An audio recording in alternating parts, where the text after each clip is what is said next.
Good evening and welcome to the Worst of Woke Awards. Tonight we celebrate this past year's greatest achievements in woke TV and cinema, over the course of which Hollywood unleashed a brutal, sadistic and seemingly endless onslaught against audiences already battered by the horrifying ordeal that was 2022. Sequels, Disney live-action remakes, redundant superhero content, songs that sound like they were commissioned by the CIA Enhanced Interrogation Unit, updates for a modern audience, updates for an ancient queen, girl bosses, character deconstructions, disappointments, depravities and desecrations characterised a year which must go down as the worst year for cinema and TV in living memory, 2023. Hell is empty and all the Hollywood productions are here. Thank you to everyone who voted in this year's Worst of Woke Awards. Over 300,000 votes have been cast across 20 categories. Keep in mind that although I, the Despot, bestow these awards on their worthy recipients, all winners have been decided by the people, and their will is herein reflected. Reflection of myself. Please welcome my co-host for the evening, the Despot's minion and channel mascot, Karen iPhone. We hope that our ceremony tonight will go some way to helping audiences recover from the nightmare ordeal that was 2023, and that you enjoy the show. By far the most prolific offender of the year was Disney, who deservedly lost over $1 billion at the box office with a run of flops so limp that Stephen Hawking would have looked like a Mr. Universe contender by comparison. Indiana Jones 5 and The Marvels became the two biggest box office bombs of all time. The superhero genre finally collapsed under the weight of 20 years of spandex, increasingly worn out tropes, and in more recent years, a mountain of trash. And Star Wars collapsed under the weight of Lizzo. Then Ahsoka came crashing down behind it, smashing headfirst into the smouldering pile of rubble that was once the greatest movie franchise in history. Netflix's Egyptology department astonished the world and overturned thousands of years of history with the discovery that Cleopatra was black. Disney's Department of Industrialized Plagiarism angered the world and overturned decades of critical and popular consensus around Walt Disney's 1937 masterpiece, Snow White, their views expressed by their eager puppet, Rachel Zegler, now one of the most memed, thumbnailed, mocked and maligned individuals in internet history. The Hollywood actors and writers went on strike, eliciting a tidal wave of national indifference not seen since Tim Scott dropped out of the presidential race several months later. Jonathan Majors took on the role of a brutal, violent villain. He also played Kang in Ant-Man 3. And Marvel Phase 5 completely derailed, with Marvel content now increasingly seen as culturally irrelevant and commercially worthless. It was also a year of historic firsts. Mindy Kaling became the first South Asian female hack of colour to update Scooby-Doo for a modern audience. Velma became the first TV show of the current year era to unite the internet. In a moment reminiscent of World War I soldiers from both sides playing football in no man's land on Christmas Day 1914, people from across the political spectrum came together to collectively tear that mean-spirited, bitter, sadistic disgrace to shreds. Superhero movie number 6574, also known as Blue Beetle, was the first Hispanic amalgamation of Iron Man, Ant-Man and Spider-Man to lose 9 figures at the box office. Will Smith became the first cuckold of colour to have his pathetic Oscar bait trash, Emancipation, laughed back in his face. Queen Cleopatra gave Jada Pinkett Smith the distinction of being the first producer to successfully complete a Netflix production on a budget of $200. Charmaine Obaid-Chinoy became the first woman. The first woman. A feat previously accomplished only by Jennifer Lawrence. She also became the first person of colour. And the first person of colour. And The Marvels became the first movie to feature women. On the gender front, Ezra Miller became the first plurality of individuals in the form of a single person to play a plurality of individuals in a box office bomb, and an irrelevant side character in the impressively forgettable third-rate animation. Elemental became the first non-binary glob of sentient water in a Pixar production. Just last month, Disney Marvel achieved a breakthrough in non-invasive sedative medicine with Echo, featuring the Marvel Universe's first hearing-impaired Native American, differently abled female murderer of colour. Fanbait marketing, a trend which emerged during the marketing campaign for the box office bomb Ghostbusters 2016, finally met its long overdue death. Barbie's extremely positive, though very misleading, marketing campaign was a huge factor in making Barbie the most successful movie of the year. The Velma fanbait trailer received a dislike ratio of 91%, and that show was a miserable flop. Disney's Snow White remake fanbait strategy massively backfired, forcing an enormously expensive delay and reshoot, and setting up live-action remake 19 as a financially ruinous flop. On that positive note, our first category recognises a positive change made in the culture over the past year: Best Cancellation. The nominees are The Late Late Show with James Corden. Nobody's favourite plagiarist finally had his failing show shit-canned by CBS after nearly a decade of bumbling incompetence. Corden was the least popular and least watched host in the show's 30-year history. The unreleased Batgirl movie.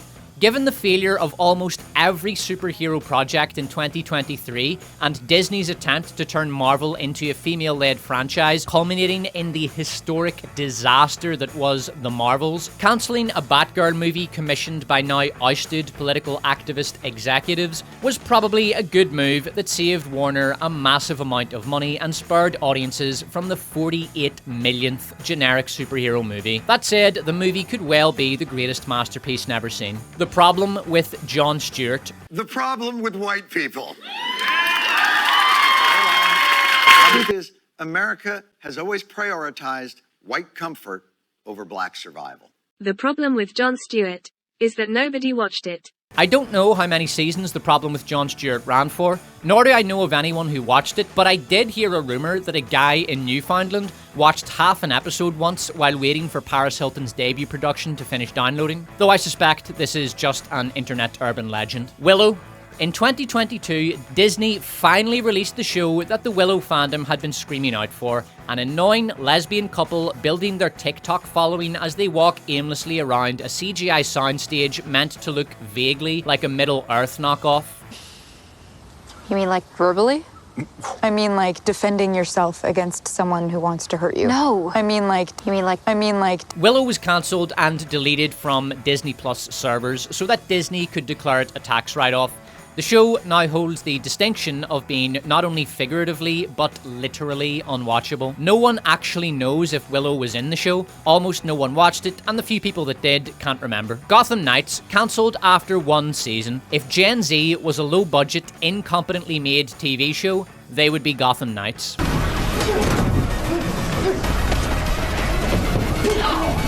As per established tradition, the first award will be presented by Karen iPhone. The winner of Best Cancellation is James Corden.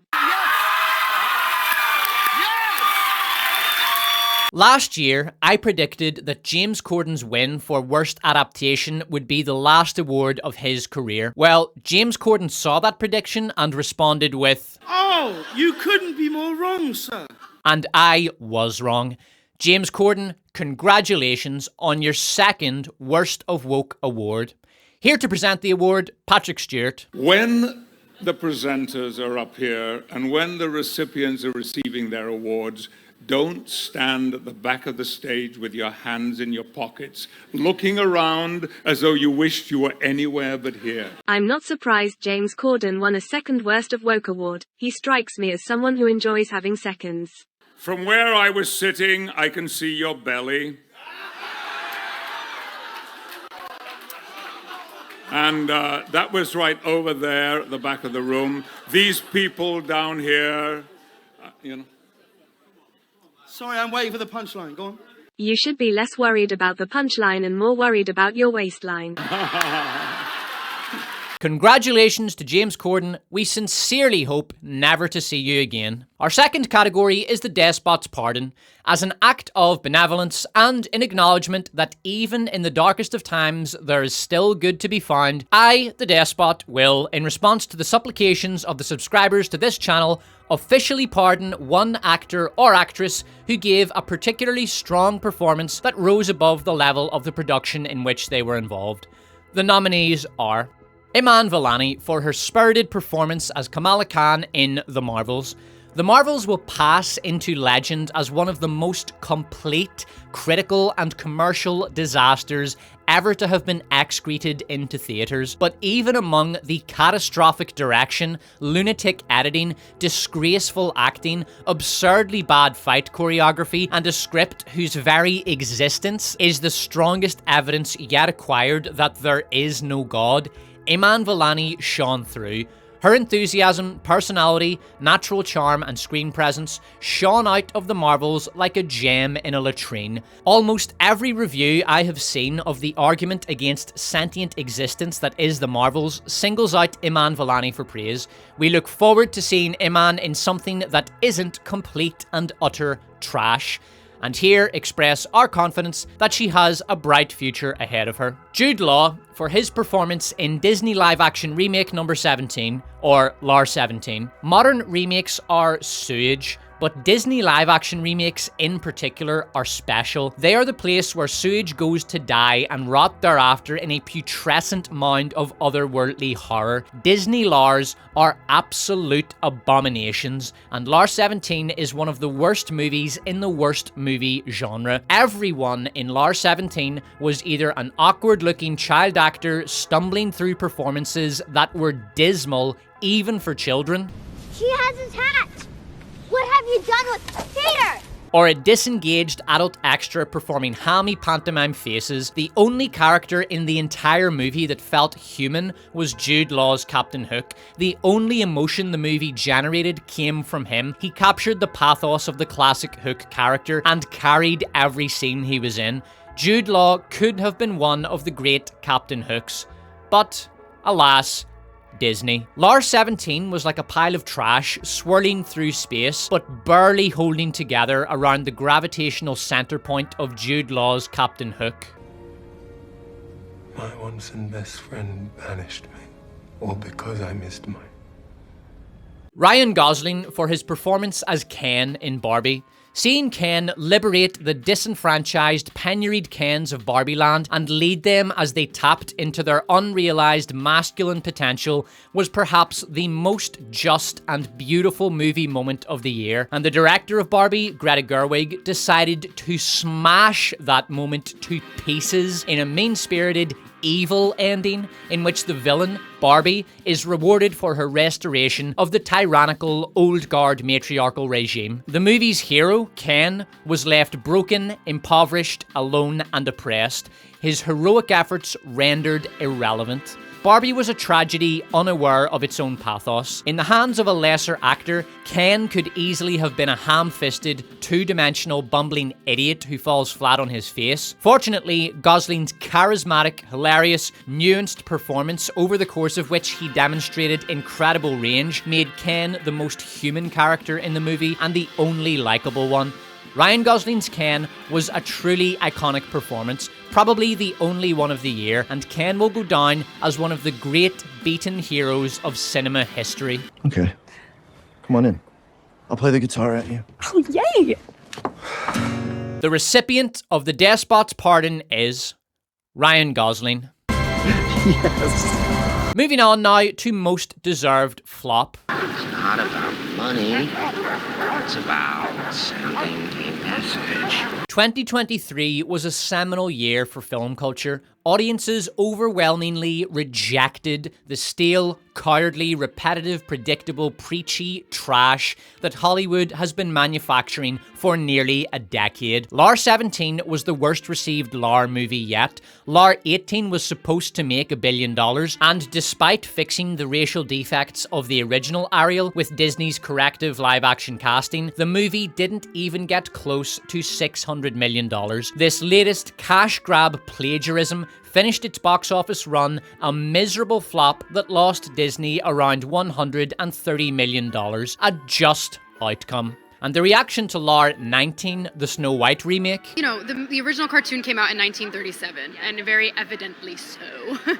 Well, we'll get to that later in the show. The hero in spandex saves the world plot bombed at every attempt. Shazam 2, Ant-Man 3, Blue Beetle, The Flash, Aquaman 2, and The Marvels All garbage, all failures that caused the rotten edifice the superhero genre had become to finally come crashing down in a massive and long overdue collapse. I predicted in my Marvels video that the year would finish without a single live-action superhero movie in the box office top 10, that Wonka would displace Ant-Man 3 for the number 10 spot, and that Aquaman 2 would bomb. My predictions were correct. The era of the superhero movie is over. The Indiana Jones franchise that had long awaited execution in the dungeons of Disney Lucasfilm was finally put out of its misery with the release of Indiana Jones and the Dial of Destiny. The only good that came out of that abomination was that it was one of the biggest box office bombs in history, cementing Kathleen Kennedy's rightful place as the worst Hollywood producer of all time. Disney's 100-year anniversary animated classic imitation movie, Wish, disintegrated at the box office and was so generic, bland, and stilted that many viewers expressed the belief that Disney used ChatGPT to draft the movie's premise. Rejection of the movie was near universal among both audiences and critics, and the term adorkable emerged in the backlash against Disney's latest bland, soulless animation to describe the sexless, boring, powerful girl boss protagonist who seemed little more than an amalgamation of the previous 5 boring, sexless, powerful girl boss protagonists. The adorable dork Disney princess character performs Kung Fu, has an inoffensive personality characterized by thoroughly played out millennial self-deprecation humor, and her only real weakness is her lack of belief in herself, which is invariably overcome at the expense of the evil white male villain. But what was the most deserving flop of 2023? Our nominees are The Marvels. Pleasure to announce to this lovely room full 2 new faces. Indiana Jones and the Dial of Destiny. My friend was just murdered. The Flash.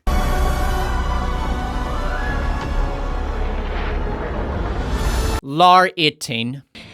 He's compassionate and kind. He's a human. You're a mermaid. Yes. Wish. The people of Rosas are good. They deserve more than... I decide what everyone deserves.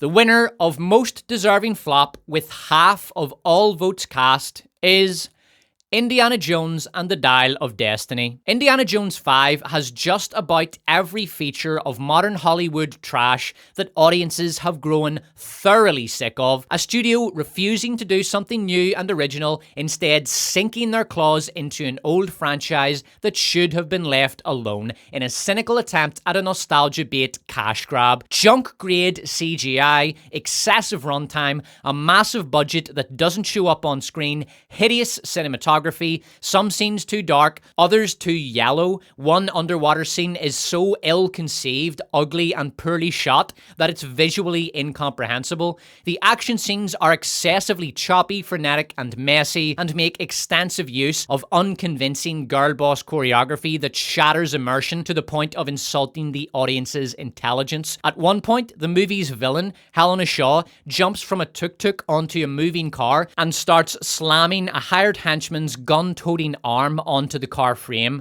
And, of course, our old hero, Indy, is written as a broken-down old man who needs to be pulled out of his nihilistic waking coma, and who better to pull him out of it than a strong, powerful, stunning, brave, resourceful, daring, beautiful, self-sufficient, and completely necessary female counterpart. If Ryan Gosling's Ken was an iconic performance, Phoebe Waller-Bridge's Helena Shaw was an anti-icon who will come to symbolize the girl boss character trope that has plagued mainstream entertainment ever since a junker named Ray easily fought off 3 thugs at a bazaar because she didn't need no man. But insufferable tropes aside, Indiana Jones and the Dial of Destiny was just god awful. A very boring, barely comprehensible mess that had clearly been butchered in editing after many reshoots and script changes. Seeing Indy being led around like a dog on a leash by Phoebe Waller-Bridge was horrifying,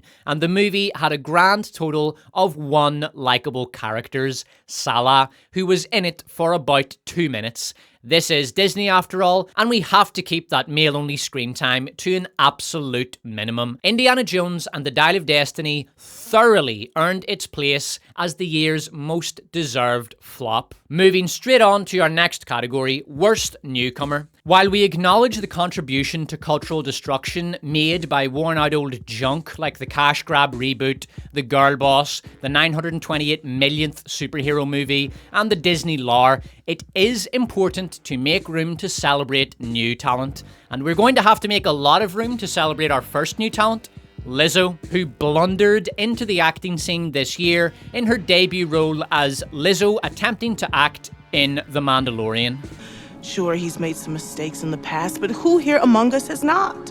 It wasn't easy fitting Lizzo onto our list of nominees, but we did just about manage to squeeze her in. When I heard that Lizzo had been given a role by Lucasfilm, I thought, my god, hasn't she had enough of them already? Yes, Lizzo has had many roles in her life. Indeed, there are more roles on her than there are in the average bakery. And after seeing other music stars like Lady Gaga up on the silver screen, Lizzo dreamed of a day when a screen would be large enough to accommodate her, and almost certainly under the encouragement of her professional ass-kissers, decided it was time she took her rightful place in the TV spotlight, provided the spotlight could be massively increased in size. The result was this.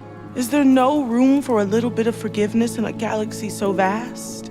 When I first saw Lizzo in The Mandalorian, I thought, oh no, Disney have only gone and done it again. They've race-swapped Jabba the Hutt. We thank Lizzo for reminding the world that acting isn't as easy as it looks, and no amount of makeup, elephant-sized dresses, Jack Black's, merchandise placements taking an instant liking to the character Lizzo was nominally acting as, or garishly hideous hairstyles can distract an audience from this. Perhaps someday I can earn such forgiveness from your grace.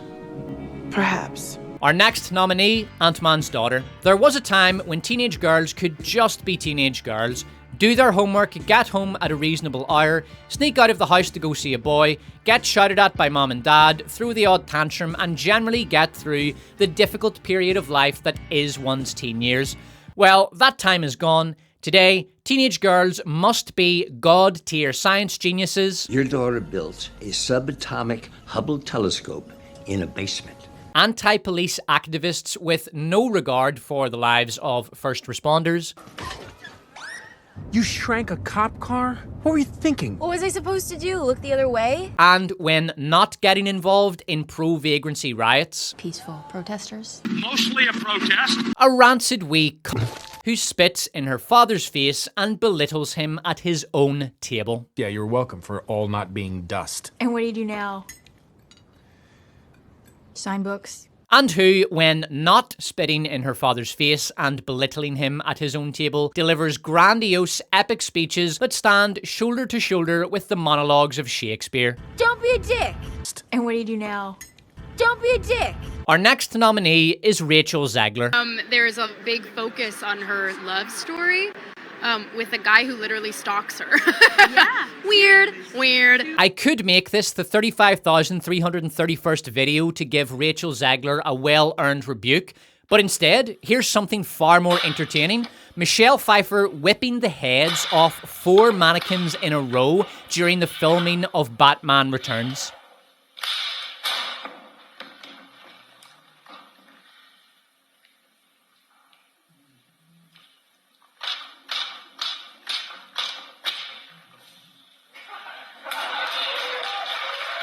My God, man, give that woman an award! The award for hottest mannequin decapitation goes to... Michelle Pfeiffer.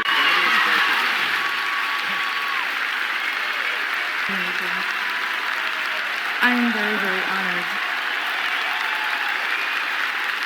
Actresses then. Thank you, Mom and Dad. Actresses now. All of Andrew's scenes could get cut. Who knows? It's Hollywood, baby. But it's... Our next nominee, Lizzo, for her performance as Lizzo attempting to act in The Mandalorian. The planet's Imperial droids were reprogrammed for peace. You may have noticed that Lizzo has been nominated twice.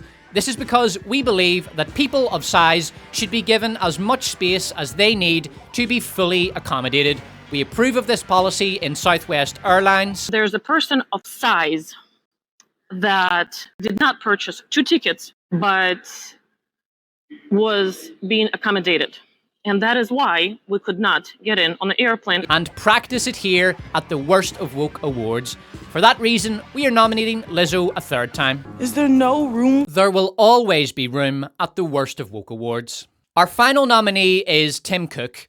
Tim exploded onto the acting scene this year in his breakout role as Tim Cook in Apple's appalling piece of autoflationary propaganda, the memorably titled 2030 Status Mother Nature Apple. In 2020, you promised to bring Apple's entire carbon footprint to 0 by 2030. It's Apple's very first carbon neutral product. All Apple devices will have a net zero climate impact. All of them? All of them. The short film consisted of a room full of millionaire Apple executives bragging to a fat middle-aged woman in a funeral dress claiming to be Mother Nature about how they, Apple, the company that has manufactured well over 2 billion electronic devices, are great for the environment. 2030 Status Mother Nature Apple continued Apple's proud tradition of innovation. With this short, Apple became the first company in history to suck themselves off while simultaneously blowing smoke up their own ass, a feat previously thought impossible.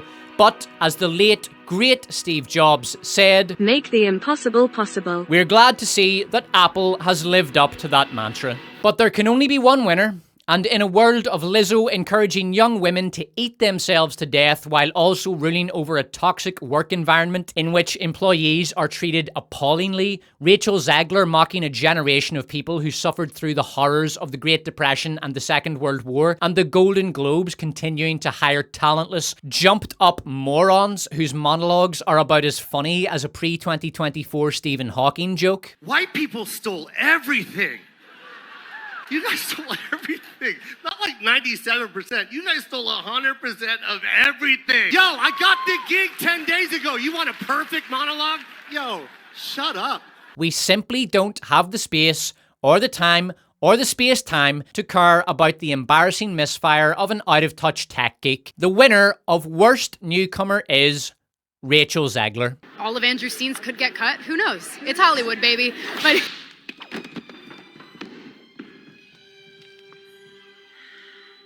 before we get onto our next category, we must give a warning to all people who benefit from hearing privilege. I have a lot of hearing privilege. Our concern for our viewers' auditory health and safety obliges us to stress that what you're about to hear may cause permanent ear damage. We further advise that anyone able to do so have your hands bound behind your back to prevent you from tearing off your ears during the following section. Because we move on now to Worst Song. We will attempt to mitigate the damage and pain caused by these songs by playing some of 2023's best film music during this section, but even Ludwig Göransson's fatefully titled Can You Hear the Music will have little power to overcome the sheer corruption of these songs. The nominees for Worst Song are the theme song from Robin with a Y Hood. We don't do the flashy, gutter how we live. This song is created in-world by Robin of Race Swapsley and her band of hoods. Race Swapsley is so convinced of her band's impending success that she wears a neon mask in her music videos to keep from being recognised by her mother when she inevitably becomes a superstar. Figured the hood blows up, I'm a big star, she can't say nothing. This is the song that convinces Race Swapsley that stardom awaits. We on that grimy shit. Pull up if you want to. Sherwood ran off from hood. Run this hood, run this hood, run this hood. From Lar 18, When the Nightmares of Hell Became Sound. Remember the swamp? Remember my song in the swamp when I was like, whap, chicka, whap, whap, chicka, whap. I remember. Disney, in their efforts to fix the original Little Mermaid, did not stop at Ariel's racial upgrade. The music too had to be updated for a modern audience. To achieve this, they massacred the original songs with flat, lifeless, boring renditions. Just look at the world around you. Right here on the ocean floor. Still unsatisfied, Disney resolved to unleash upon the world an auditory calamity of such depravity that the Nazgul of Mordor would flee before it. We can only speculate on the details of the demonic ritual Disney performed to create the abomination we call When the Nightmares of Hell Became Sound, but from what we have been able to gather thus far, the ritual involved still images from their upcoming Snow White remake, a copy of the Marvel's script, Stephen Hawking's wheelchair, and the contract signed by George Lucas selling Star Wars to Disney. The result of that ritual was this. Who said what, who does that? Yeah, I told you so. Let's go, let's go, let's go. We gotta go before the sun goes down. What? Gotta get ready for the big showdown. From Disney's Proud Family remake, slaves built this country. As we celebrate Juneteenth for the umpteenth time, our account is still outstanding. Cause this country was built on slavery, which means slaves built this country. From Barbie, Cardi B's desecration of Aqua's Barbie Girl. You're yelling out, we ain't selling out, we got money, but we ain't lending out, we got... Finally, a Worst Song nomination goes to every single epic trailer version of a classic song that has assaulted audience ears ever since that intolerable trend started. Bob, I know it's dangerous, but you're the only one who can unite the people. I don't think he's such a bad guy, but you're never really going to be free until you face him. I will no longer tolerate abuse.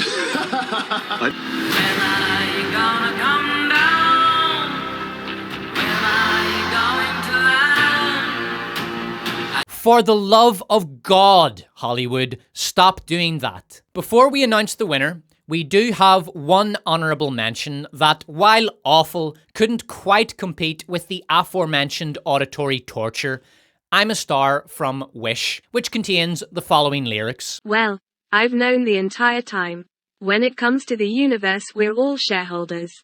Get that through your system, Solar. When it comes to the universe, we're all shareholders. Get that through your system, Solar! The winner of Worst Song is...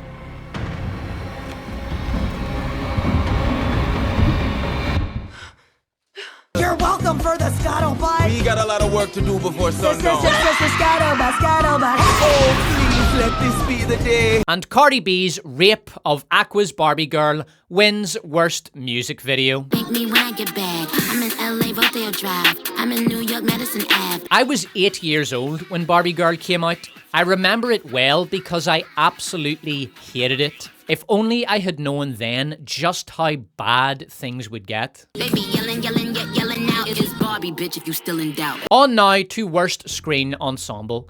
There is a reason the term screen chemistry exists, because as indeterminate an element of film screen chemistry is, as abstract an idea, it's there. We can all see it. As human beings, we get an instinctual sense of who does and does not belong together in the same place. Which is why when we see Carl Weathers and Arnold Schwarzenegger clap hands in Predator in one of the most based moments in cinema history, we acknowledge it as being both good and correct.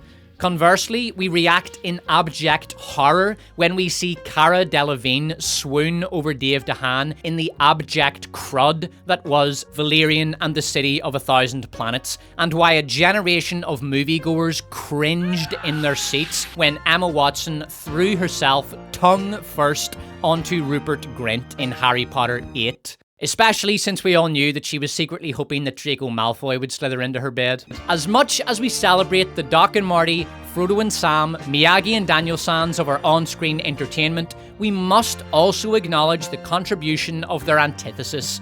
The nominees for Worst Screen Ensemble are The Marvels, a trio of sexless, boring women with no character arcs, who gave the impression that they would not voluntarily spend a moment together that they weren't getting paid for. Joaquin Phoenix and Vanessa Kirby in RSN. Ridley Scott's Napoleonic anti-epic Napoleon didn't feature Napoleon Bonaparte, but it did feature a bizarre, emotionally incontinent, developmentally arrested man-child with the same name as him. This strange fellow was paired up with the movie's lead character, Josephine. What they lacked in sexual chemistry, they made up for in hilariously awkward sex scenes, which we unfortunately cannot show here. but I will do my best to describe them in detail for those fortunate enough not to have seen the movie. Imagine the Energizer Bunny in the background malfunctioning during a brief spasm of ecstasy while Vanessa Kirby slouches forward into the camera with a look of immense regret that is either some of the best acting of the past decade or the genuine expression of an actress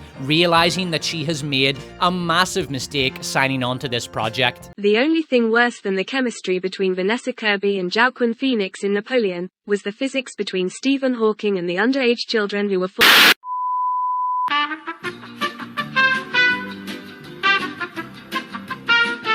Our next nominee, the Velma Gang. It's bad, he killed a bunch of girls, but if I don't find the crown right now, I'm gonna have to spend the night in my limo. Mindy Kaling's Velma, a vengeful, mean-spirited, deliberate desecration of Scooby-Doo, has come to symbolize the update for a modern audience. A lovable stoner turned into a simpish dweeb named Norval, who exists solely to validate the lead female character, and given a racial upgrade because current year, Daphne turned from a likeable, helpful friend into a flighty, selfish, capricious whinge who prioritizes her search for her biological parents over the tracking down of a serial killer, a plotline the show forgets about in episode 2 as it pursues more important priorities. In teen movies, whenever a girl needs money, a guy sells something and then blackmails the girl into dating him for it. Daphne has also been given a racial upgrade because current year, a fact the show feels compelled to point out due to it not being visually obvious enough.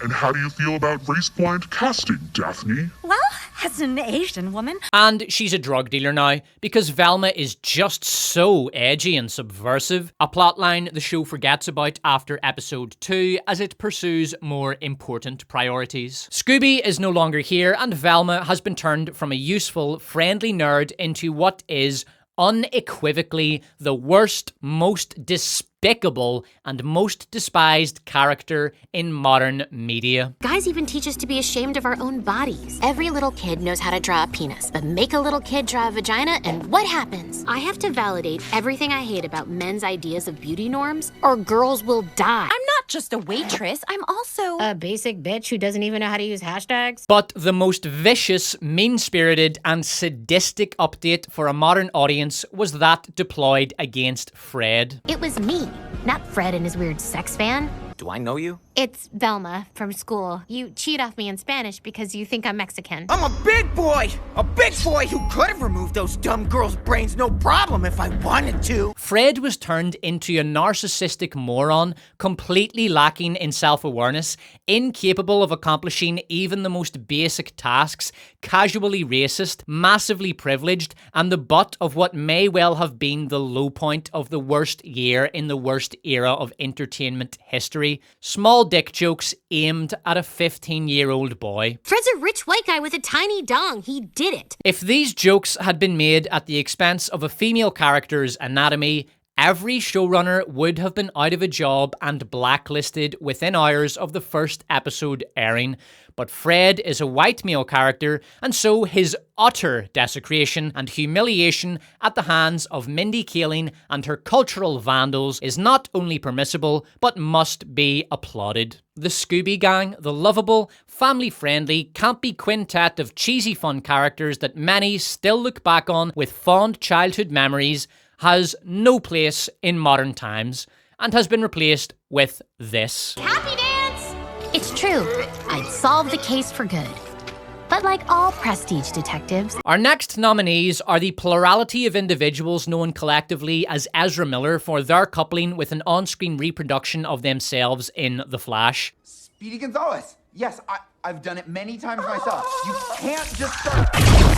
We here at the Worst of Woke Awards fully affirm the right to gender self-identity of any individual, or in the case of Ezra Miller, collection of demonic entities inhabiting a single human form. We are aware that Ezra Miller consider themselves to be a plurality, as they keenly reminded the officer who arrested them during their crime spree last year. I film myself when I get assaulted for NFT crypto art. What's your name? What's your badge number? Please call me they, them, theirs. You can use the term mix. I'm not transgender, non-binary. I don't want to be searched by a man. However, it came to my attention recently that Ezra Miller changed their pronouns, presumably by majority vote. Unfortunately, I didn't care enough to click on the headline informing me of this, and so I have no idea what the true gender identity of the entity or entities known as Ezra Miller is. Thus, after careful consideration, we have decided to use the neutral pronoun gabshite. Being subjected to one iteration of Ezra Miller was bad enough, but then another version of gabshite showed up making these noises. Ezra Miller's Flash quickly became one of the most maligned movies of the year, and the presence of not one but two Ezra Millers no doubt played a role in the box office calamity that was The Flash. The only thing that could have made Ezra Miller's on-screen team-up with Gabshite's self worse is awkward sex scenes. Are you sure you're not a superhero? 'Cause I can really feel like an electrical charge between us, kind of a— Shut up and fuck me. Our final nominees are Harrison Ford and Phoebe Waller-Bridge for their pairing as sentient corpse of Indiana Jones and Helena Shaw. Come on, Wombat. I wouldn't do that. You want to explain it to the cops at the bar. The ones I paid off. You're out of your depth, Jonesy. The winner of Worst Screen Ensemble is The Velma Gang. Not only are you brilliant, who more than you would truly appreciate the advantages of being a handsome, rich, white man. Our next category is Worst Character Assassination. Way back at the start of the woke cinema era, in a 2015 remake of Star Wars A New Hope, a psychotic post-emo villain named Kylo Ren lightsabered his deadbeat dad, Han Solo, and tossed him off a platform into an abyss. The audience reaction to the lamest death ever received by a movie hero was so positive that Hollywood made it a priority thereafter to destroy every male character ever loved by anyone. Luke Skywalker was thrown into his own abyss, Birdshit Island, where he stayed throughout the entirety of the 2 sequel trilogy movies he was in.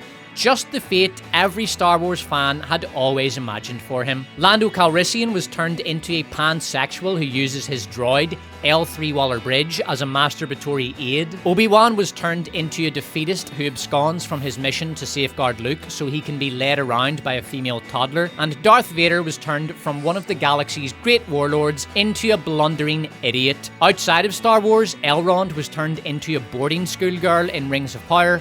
Every single male hero in the MCU that survived Endgame was turned into an incompetent, bumbling buffoon in order to make his female replacement look better. The Terminator's hero, John Connor, was literally character assassinated, executed in front of the audience in order to make way for the Terminator's new and improved savior of mankind, a 3-foot-tall Latina Mary Sue, who looked like a small child when holding a rifle. And the Terminator himself was turned into a drapes salesman. The result was one of the biggest box office bombs of all time and the death of the Terminator franchise. Captain Picard was turned into a doddering old fool who needed put in his place by his female superiors. Sheer fucking hubris. You think you could just waltz back in here and be entrusted with taking men and women into space? Neo, the One, the man who liberated mankind from the Matrix, was dumped in front of audiences as a depressed loser who sits around moaning to a hipster therapist, and when he finally does get out of the Matrix again, only goes back in so he can rescue his female counterpart. Any male character that shows up in a Disney live-action remake will be ruthlessly destroyed. To give 2 examples of many, Aladdin's Jafar was turned from this. If you won't bow before a sultan, then you will cower before a sorcerer! Genie, my second wish. I wish to be the most powerful sorcerer in the world! Into that. Genie, for my final wish, I wish to become the most powerful being in the universe. And in Lar 18, Prince Eric was passed out when he should have been engaging in his suicidally brave kamikaze attack against the Sea Witch. In the live-action Abomination, the heroics were taken care of by a political statement in a CGI mermaid tale. As far as anyone can remember, Willow wasn't even in his own show, But that shouldn't surprise anyone. Disney seemed to delight in depriving little people of acting jobs. Here are the latest victims of Hollywood's final solution to the male question and the nominees responsible for their destruction. Disney for their emasculation of Peter Pan. The original Peter Pan was a lightning bolt made flesh. He was loud, fun, energetic, and frenetic. A boyish, untamed energy poured out from him and lit up every room he entered. Disney turned him into this.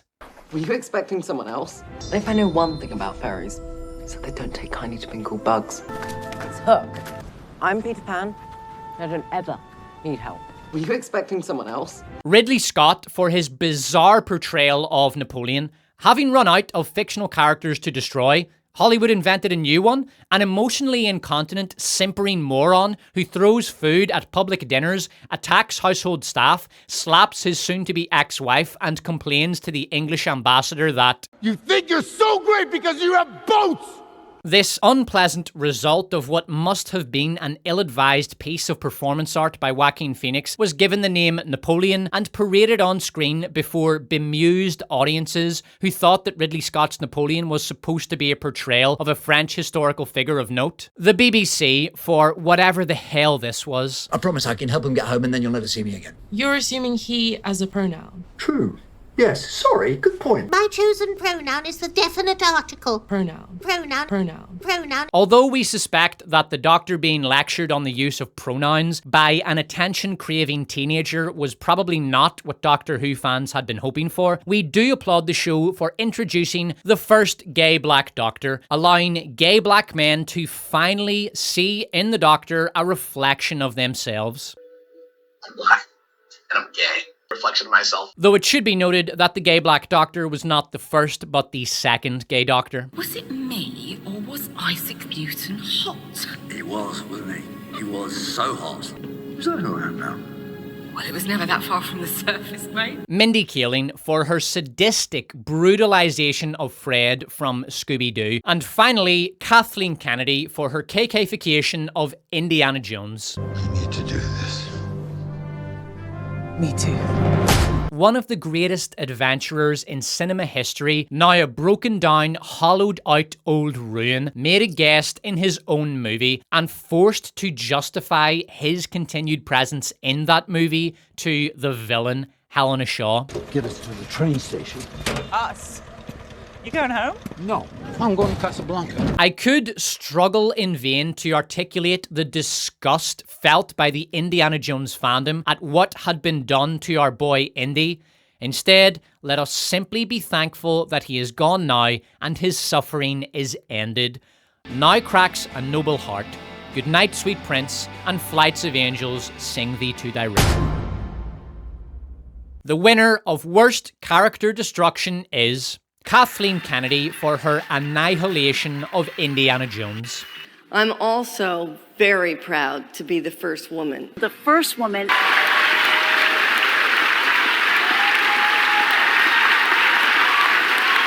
Moving on now to worst casting. Most major productions this year were appallingly cast, and our nominations list alone does not do justice to the fine work done by Hollywood in making their productions as unwatchable as possible. So here are just some of the woefully cast productions that weren't quite at an awards-worthy level. Lar 17, Peter Pan is now a soft-spoken, wimpy Sri Lankan boy with all the facial expression, emotional range, and personality of a soggy milk carton. The lost box tickers have no role in the movie other than to score a few ESG points for Disney and spit political invective in the viewer's face.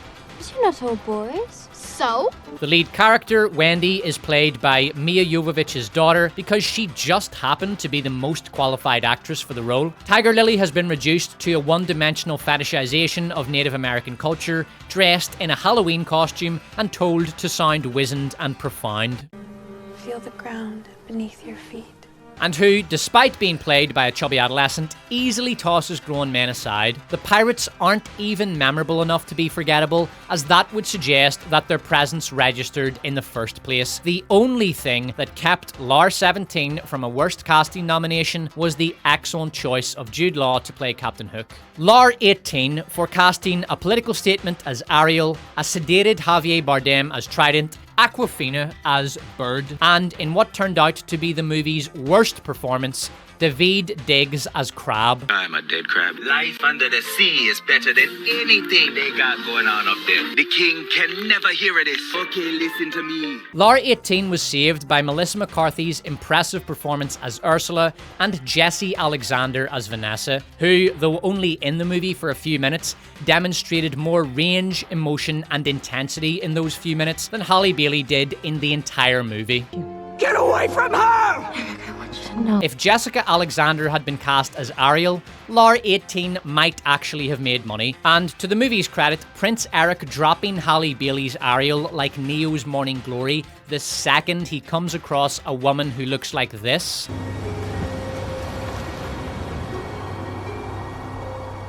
is correct, and we applaud Disney for their dedication to believability in this instance. A viewer can perhaps suspend disbelief enough to accept that there is an underwater merman kingdom ruled over by a psychotic morphine addict.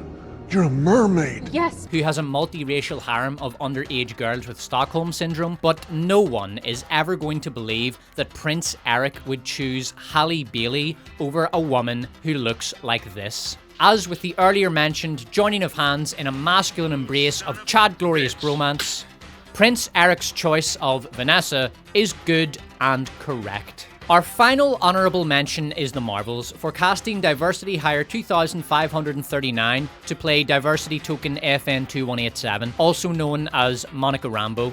Brie Larson as Brie Larson, looking so done that she could be mistaken for a 17th century English poet. The Loki actor's wife, who gave a dreadful performance as a D-grade afternoon TV villain of the week. Once again, the Skrull have betrayed the Kree! And Nia DaCosta, cast as a director capable of handling a project that isn't third-rate indie circuit preachy message movie awards bait junk. Only Iman Vellani's efforts kept the Marvels from the worst casting shortlist. The nominees for worst casting are Apple, for their casting of 2030 status Mother Nature Apple. Mother Nature was portrayed by a morbidly obese woman in a black poncho who clearly doesn't spend much time outside. Apple, a company that has planned obsolescence down to a fine art, make several iterations of every new phone and encourage customers to buy a new iPhone every 15 minutes, are cast as an environmentally conscious friend of the environment. And in what was by far the worst casting decision of this disaster, Tim Cook was cast to play Tim Cook. We've innovated and retooled almost every part of our process to reduce our impact on the planet.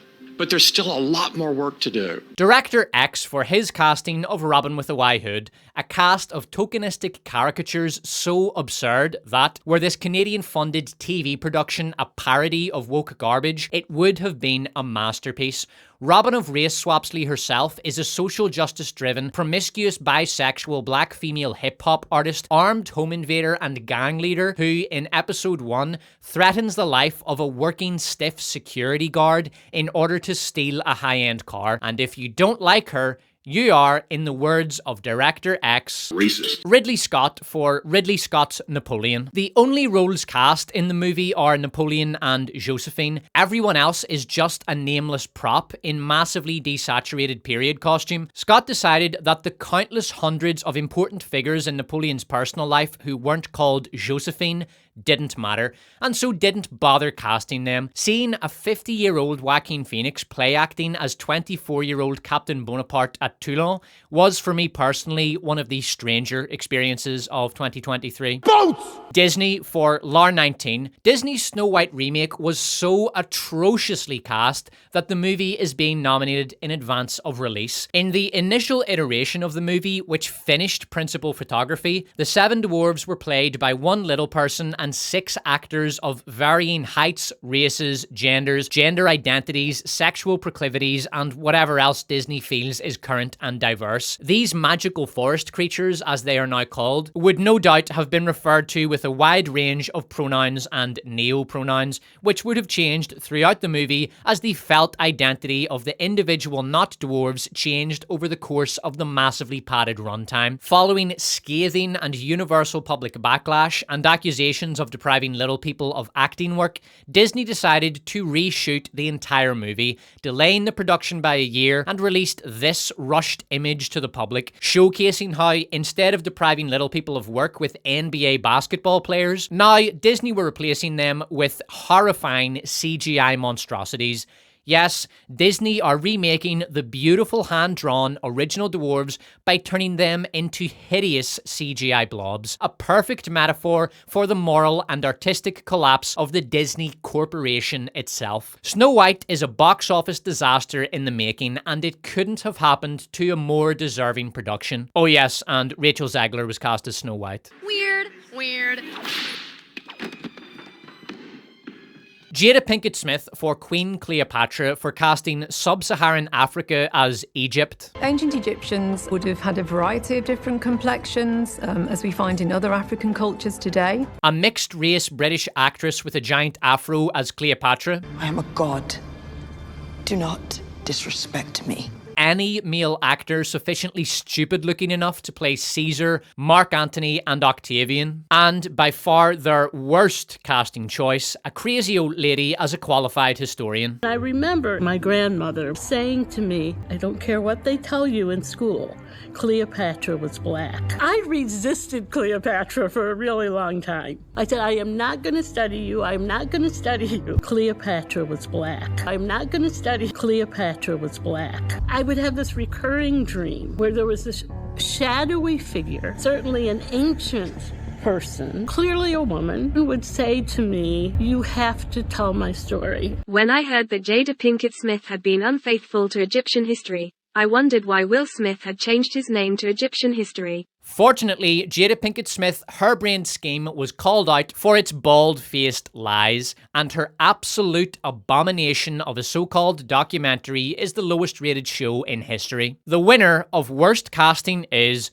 Jada Pinkett Smith for Queen Cleopatra. If Jada Pinkett Smith had a strand of hair for every positive comment made about Queen Cleopatra, she would look exactly the same. As terrible as the casting of the other projects were, only Jada Pinkett Smith's Queen Cleopatra managed to invoke the ire of an entire country. Egypt was so enraged by the bastardization of their history that they sued Netflix, and we here at the Worst of Woke Awards wish to extend our fondest wishes to the Egyptian lawyer prosecuting this lawsuit, Caesar Augustus Mahmoud al-Alpha Chad Magnus. When I heard that 100 million people were pissed off at Jada Pinkett Smith, well, I wasn't surprised. What guy wouldn't be upset at a woman who never called back after he fucked her?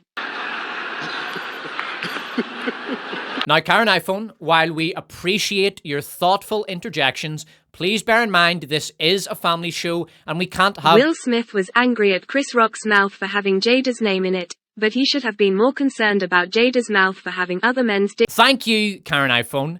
Moving on now to worst superhero. The superhero movie era is over, so we decided to include this category as a fond send-off. And because this year is likely the last chance we'll get to present such an award, the nominees for worst superhero are Captain Marvel. Carol Danvers prosecuted a war of aggression against the Kree, culminating in the destruction of a super AI they relied on for their survival, which led to the deaths of countless millions. She abandoned the child of a dying friend she had promised to take care of. She decimated entire Kree capital ships with no regard whatsoever to innocent bystanders or people brainwashed by the Kree AI. She broke the Don's hand and stole his motorbike for the crime of attempting to flirt with her. And more recently, she got 2 planets destroyed along with untold numbers of people. Literally, the Marvels doesn't tell us how many people have died on these planets, or even what happened to the Singing People planet after Captain Marvel transports out of it. Mentions it once and never again returns to the topic of the fate of an entire race of people. If Captain Marvel had a dick, she would be Thanos 2.0. But she's a woman, and when a woman commits genocide, mass murder, assault, theft, and child abandonment, That means that it is not illegal.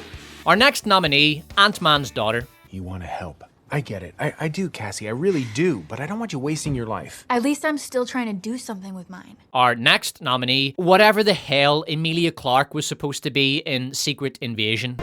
You're weak. And finally, Monica Rambeau, the woman whose sole contribution to culture is the uttering of this line. They'll never know what you sacrificed for them. in reference to a town of people enslaved by Scarlet Witch as LARPing props. Monica Rambeau is not a character, she is a dictionary definition diversity token, a nothing sandwich we're all supposed to pretend is delicious because it has brown bread instead of white bread. For anyone wondering why the superhero genre died so quickly following its Avengers Endgame peak, note that every superhero on this list is a woman, and more specifically, a girl boss. The winner of Worst Superhero is Ant-Man's daughter. Cassie Lang was up against serious competition for this award and still took almost half the vote. An audience can tolerate murder, theft, genocide, Emilia Clarke, slavery, and tokenism up to a point, but one thing an audience cannot tolerate is ingratitude. Cassie Lang insults her own father in front of their family because saving half of all sentient life in the universe doesn't count for shit if you haven't destroyed a cop car in a pro-vagrancy riot recently. Cassie represents so much of what is wrong not just with movies, but with modern culture. Kids who have never voluntarily read a book, but who nevertheless know how to fix society. A presentist dismissal of all that came before. I mean, you know, the original cartoon came out in 1937, and very evidently so. Zero understanding or gratitude for how good their life actually is, or what their parents and grandparents sacrificed to give them that life. A determination to fix the world's problems while their own lives are a complete mess and they're not qualified to mop the floor at a local mall.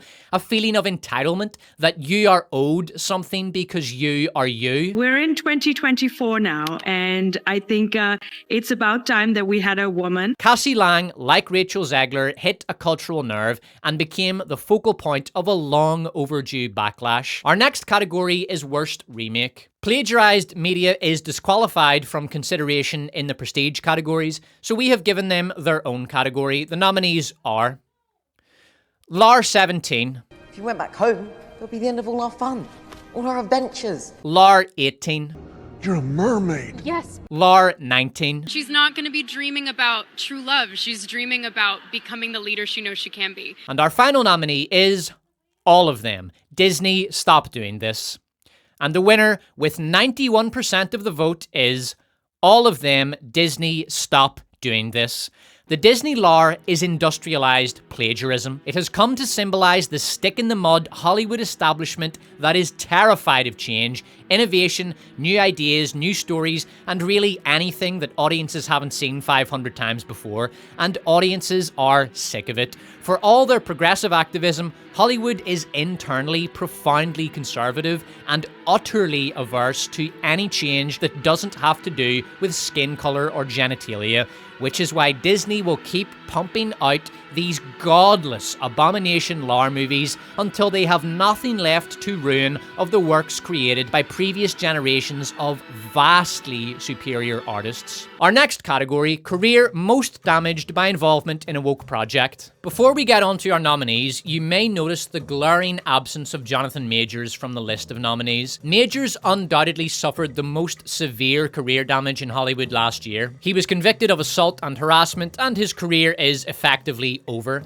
His movie, Magazine Dreams, about a happening bodybuilder, premiered at Sundance a year ago to positive reviews, but has yet to be released to the public because Disney dropped it from their release schedule and returned the rights to the filmmakers, who are unable to get Magazine Dreams out because no distributor will touch it. However, domestic abuse is a serious issue, and we here at the Worst of Woke Awards feel it would go against our core values to deny the seriousness of the issue or to cheapen the lived experience of abuse survivors by joking about it.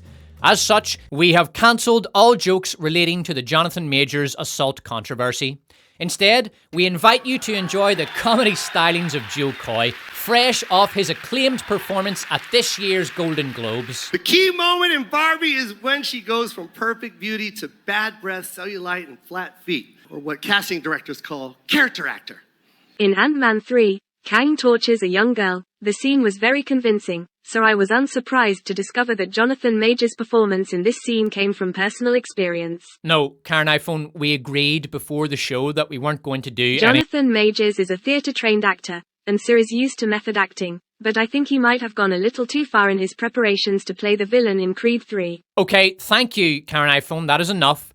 On now to our nominees. If Kang wanted to beat Ant-Man, he should have started dating him. Honestly, Karen iPhone, that joke wasn't even that. In Ant-Man 3, I was surprised that Kang let Cassie keep her ant-suit on, given that he's clearly used to violently demanding that women remove their clothes. The nominees for career most damaged by involvement in a woke project are Rachel Zegler for her promotion of Snow White and the 7 individuals and or persons who self-define as a plurality. Please call me they, them, theirs. You can use the... Ezra Miller for Gab Scheidt's solo piece, The Ezra Miller Crime Spree. Miller's solo piece included choking a woman to the ground, bursting into a married couple's bedroom in the middle of the night and screaming, "I will bury you and your slut wife," before stealing the man's passport and wallet and running off, throwing a chair at a 26-year-old woman, which left a half-inch gash on her forehead. The parents of a child, allegedly abused by Miller, claimed that, quote, Ezra uses violence, intimidation, threat of violence, fear, paranoia, delusions, and drugs to hold sway over a young adolescent Tokata. In another case involving a child, an 11-year-old's parents were granted a restraining order against Miller because Gab Scheidt did something that rhymes with Doom. Miller's crimes also include counts of felony burglary, trespassing, larceny charges, and theft. Miller's last movie, hopefully not just in terms of chronology, but finality also, The Flash, currently ranks among the top 5 biggest box office bombs of all time. The movie was always going to flop, but the Ezra Miller effect certainly made the failure considerably more expensive for Warner than it needed to be. Our next nominee, Mindy Kaling for Velma. Before Velma, Mindy Kaling was an industry hack, mostly known for playing whoever she played in The Office. Very few people would have had anything particularly negative to say about her, but the sudden, unprovoked attack on white people, men, and Scooby-Doo fans that was Velma made her, briefly, the most despised person on the internet. Prior to the release of the show, she responded to criticism of its many race swaps with the comment, Hopefully, you notice my Velma is South Asian. If people freak out about that, I don't care. Mindy Kaling did not attempt to explain why Velma, a character created by Joe Ruby and Ken Spears in 1969, was her character, but she was probably referring to the fact that Mindy Kaling's iteration of the character was a self-insert. Mindy Kaling had anticipated that only basement-dwelling nerds and angry white racists would object to her obscene treatment of Scooby-Doo. This was not the case. Rejection of Velma was universal. Indians, in particular, despised what Kaling had done. In a video which got 332 million views and 60,000 likes, an Indian TikToker named Jasmine said, Mindy Kaling, just because you're an Indian loser, does not mean Indians are losers. At this point you're genuinely doing more harm than good. A conspiracy theory even emerged among leftists that Velma was a psyop, that Mindy Kaling was a right-wing plant who had deliberately made a viciously racist, misandrist, generally hateful garbage show to make the left look bad. Our final nominee is Will Smith for his marriage to Jada Pinkett, a relationship which involved Jada being open about the fact that she regularly cheated on Will, and which produced the mercifully brief crime against humanity that was Jaden Smith's acting career. And why were you? She called out for you. She called your name. And you weren't there because you never did. And you think I'm a coward? You're wrong. I'm not a coward. You're the coward. I'm not a coward. And which culminated with the slap that was heard around the world. And last year, Will congratulated his estranged wife for publicly humiliating him again in an interview with Today, the details of which are too boring to go into. But we here at the Worst of Woke Awards believe in second chances and don't like to see any man treated the way Will was by his wife. We express our hopes that will see the error of his coxsome ways and make a full recovery from his association with Jada Pinkett. The last time I saw Jada Pinkett Smith, I thought, whoa, Bruce Willis has really been working on his tan since retiring. The winner of career most damaged by involvement with a woke project is Rachel Zegler. The cartoon was made 85 years ago, and therefore it's extremely dated when it comes to the ideas of women being in roles of power and what a woman is fit for. She comes off as an insufferable, whiny brat, and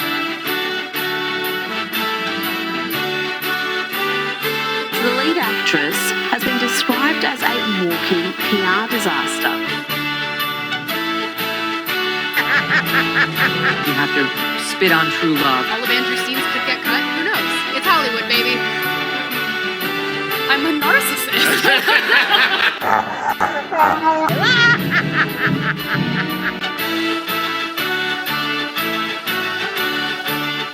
It's really not about the love story at all, which is really, really wonderful. And whether or not you...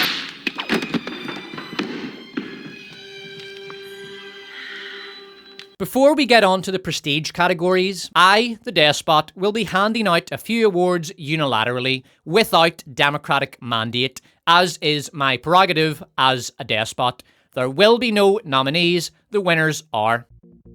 For Worst Title, M. Thregan and Expend Forbles, there is a special place in hell for marketing execs that blend numbers and movie titles together in a single mangled character. Appropriately, both movies were absolute garbage. Worst CGI goes to The Flash. There isn't a place in hell for The Flash's CGI because hell is far too beautiful a place for something so all-encompassingly horrifying as this.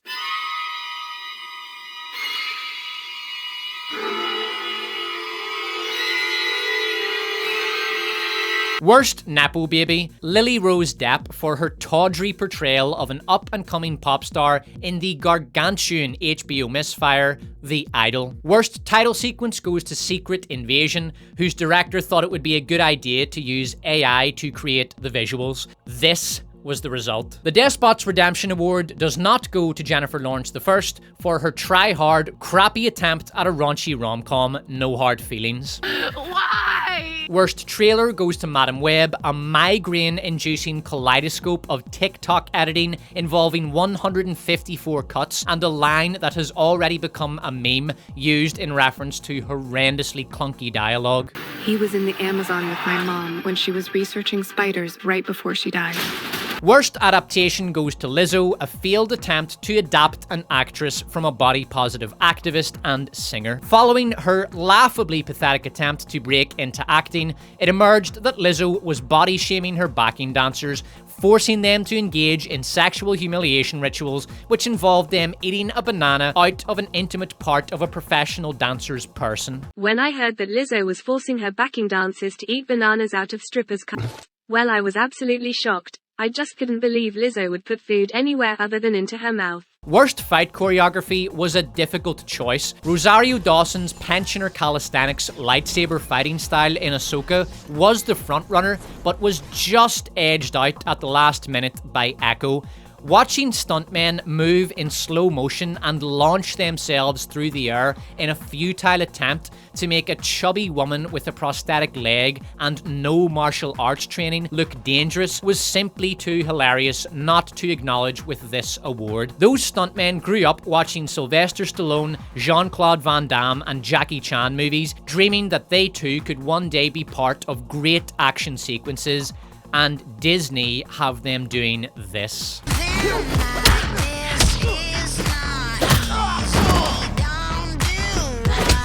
We also want to award the Echo actress, Alaqua Cox, the award for Best Performance by a Deaf, Native American Female Amputee. Alaqua was cast in the role because she was the only person who responded to the casting call, and she was, unsurprisingly, absolutely terrible in the show. And good for her. If there is one good thing to come out of Disney's pathological drive for box-ticking diversity in everything, it's that the Echo actress, who was not dealt a stellar hand in life and was working at an Amazon warehouse before the show, was at least able to get a slice of the money Disney Marvel decided to sink into their propagandistic trash. Worst cringe goes to Disney for the following line from Lar 17. You have the boy's magic.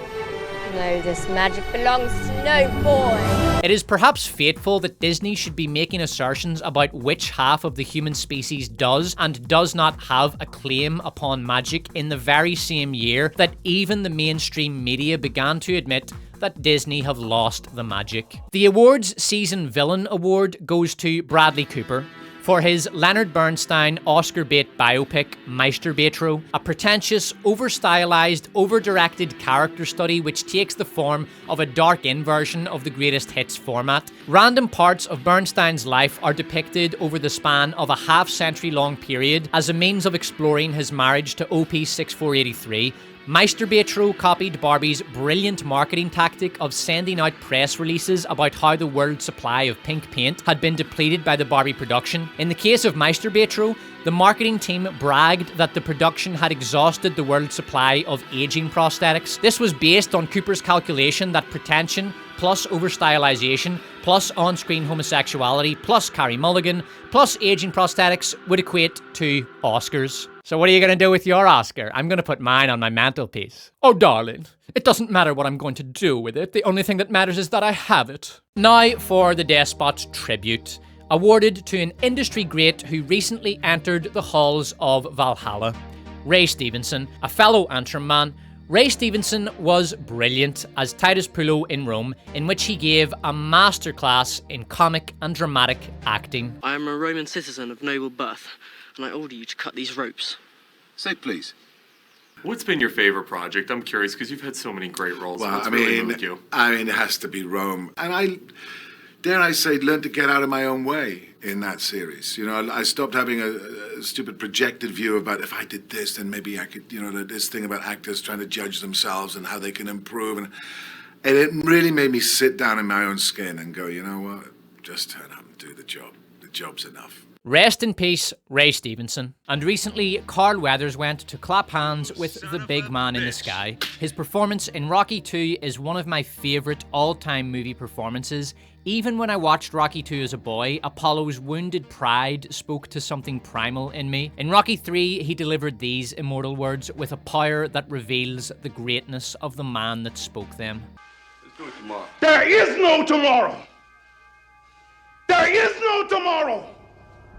There is no tomorrow! Rest in peace, Carl Weathers. We are now into the prestige categories. The awards given herein are the most sought after, competitive and prestigious of the season. To even compete for this next award, a studio must achieve critical and commercial failure of historic proportion. They must achieve failure of such completeness that had they set a pile of money on fire instead of spending it on the productions they released, they would have been better off for it.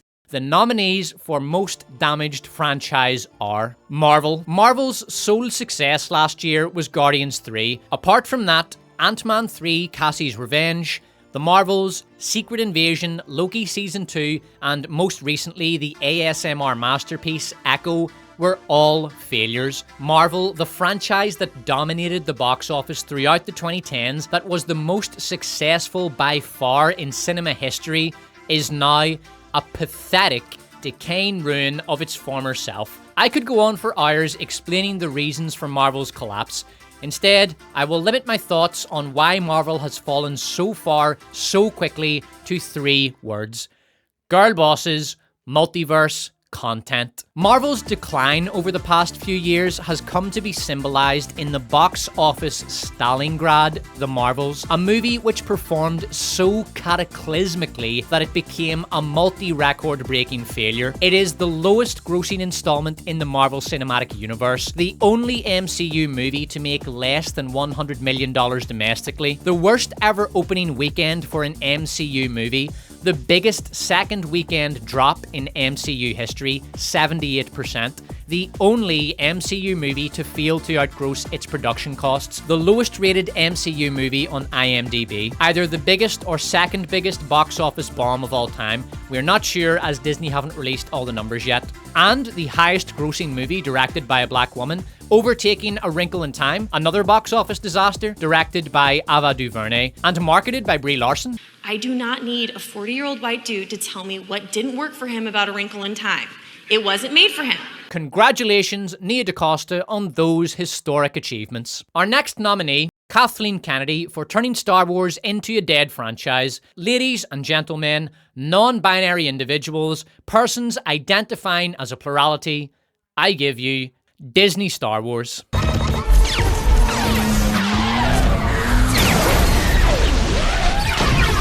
And last year, Kathleen Kennedy finally announced the news that the Star Wars fandom would be getting the Rey movie we had all been crying out for, which is to be directed by the first woman. The first woman. The first woman. It's about time that we had a woman. Charmaine Obaid-Chinoy. Our next nominee, Kathleen Kennedy, again, this time for Indiana Jones. Our final nominee is the BBC for their desecration of Doctor Who. You know nothing. It's a shame you're not a woman anymore. Because she'd have understood. Something a male presenting Time Lord will never understand.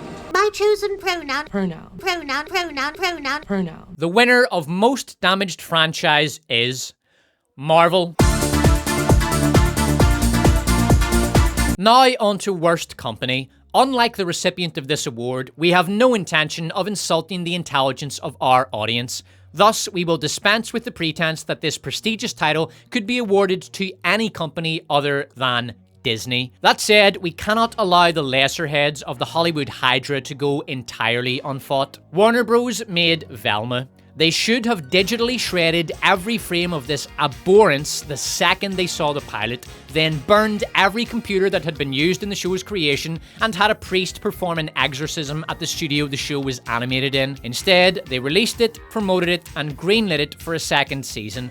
Warner Bros. Also released 2 movies to theaters starring fugitives from justice. They made The Idol, though they did at least have the decency to cancel that bollocks following its short, worthless life. Warner Bros. Other crimes included Shazam 2, The Flash's CGI, Aquaman 2, The Nun 2, Blue Beetle, and LeBron James's remake of House Party. Netflix declared war on history and propagated the Afrocentrist blood libel against the people of Egypt, that the Coptic and Arab people who inhabit the country today are the descendants of genocidal invaders who eradicated the native black population. They also made The Witcher Season 3. Disney's crimes in 2023 are as follows. They pulled their advertising from X, formerly Twitter, in an attempt to form a corporate cartel that would blacklist any company that does not fall in line with the ESG agenda. Elon Musk had this to say to Bob Iger in response. Go yourself. Is that clear? They created pro-segregation CRT propaganda aimed at children. Recently, leaks from inside Disney and former Disney employees have revealed a toxic working culture involving struggle sessions in which employees are forced to apologize for their immutable racial characteristics, and animators being forbidden from animating characters whose race does not match their own. A white man cannot draw a black character, for example. Disney stopped allowing actors to voice characters whose skin color does not approximate their own race several years ago, and this absurd animation rule is the logical next step of that clown world policy. Disney made their commitment to DEI hiring clear, promoting and hiring people based on sex, race, and gender. This policy culminated in The Marvels fiasco. The Marvels was directed and co-written by Nia DaCosta, an incompetent activist hack whose filmography consisted of 2 poorly received, low-budget political message movies. Disney forbade the involvement of little people in their Snow White plagiarism, depriving 7 little person actors of a paycheck and a chance to catch a break in a big production, and following backlash, deprived all actors of the chance to play one of the 7 dwarves by casting 7 grotesque CGI blobs in this nominally live-action abortion. Now for a very brief summary of Disney's crimes in TV and movies over the past year. Lar 17, Lar 18, Lar 19, The Proud Family remake, Ant-Man 3, The Marvels, Haunted Mansion, Secret Invasion, Elemental, Ahsoka, The Mandalorian Season 3, Indiana Jones and the Dial of Destiny, and Wish. Those productions constitute a cacophony of crimes against art, culture, humanity, and the senses. Congratulations to Disney on winning the award for Worst Company for the 2nd year in a row. Our next category is Worst Character. So far tonight, the ire of the voting public has been concentrated against a relatively small handful of projects. So here are some of the year's worst characters from projects that got little or no attention over the course of our show. From Echo, Maya Lopez, or Echo, a deaf Native American amputee.